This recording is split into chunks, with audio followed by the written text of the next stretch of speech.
നടൻ ജയസൂര്യയുടെ ആദ്യ നിർമ്മാണ സംരംഭമായ പുണ്യാളൻ അഗർബത്തീസ് റിലീസിന് തയ്യാറായി.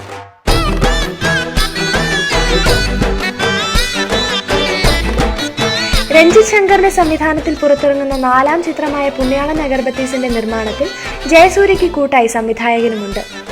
ജോയ് തക്കോൽക്കാരൻ എന്ന തൃശൂർ അച്ചായന്റെ വേഷത്തിലാണ് ജയസൂര്യ ഈ ചിത്രത്തിൽ വരുന്നത്.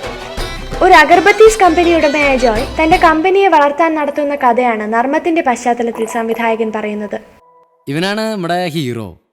ആനപ്പിണ്ടത്തിൽ നിന്ന് ചന്ദനത്തിന് ഉണ്ടാക്കുന്ന ബിസിനസ്സാണ് നമ്മുടെ. കുഞ്ഞനന്തന്റെ കടയിലൂടെ ശ്രദ്ധേയായ നൈല ഉഷയാണ് ചിത്രത്തിലെ നായിക.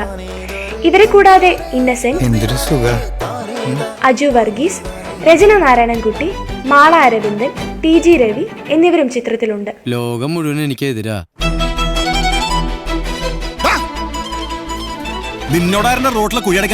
മെമ്മറീസ് എന്ന ചിത്രത്തിലൂടെ ശ്രദ്ധേയനായ സുജിത് വാസുദേവാണ് പുണ്യാളന്റെ ക്യാമറ കൈകാര്യം ചെയ്യുന്നത്. ബിജിപാൽ സംഗീതം നിർവഹിക്കുന്ന ചിത്രത്തിന്റെ ഒരു ഗാനം നടൻ ജയസൂര്യയും ആലപിച്ചിട്ടുണ്ട്. ഉടൻ തന്നെ സെൻട്രൽ പിക്ചേഴ്സ് ചിത്രത്തിനെ തിയേറ്ററുകളിൽ എത്തിക്കും. ഇന്ന് എനിക്കൊരു ഉത്തരം കിട്ടണം, അല്ലെങ്കിൽ ഈ ഉത്തരത്തിന് ഞാൻ കെട്ടി തൂച്ചാവും. ഇവിടെ അല്ല, ഔട്ട് സൈഡ്. ഇത് ഹിറ്റാവോ ജോയേട്ടാ? ഇല്ലെങ്കിൽ വീട് പോവും ഗ്രീൻവേ.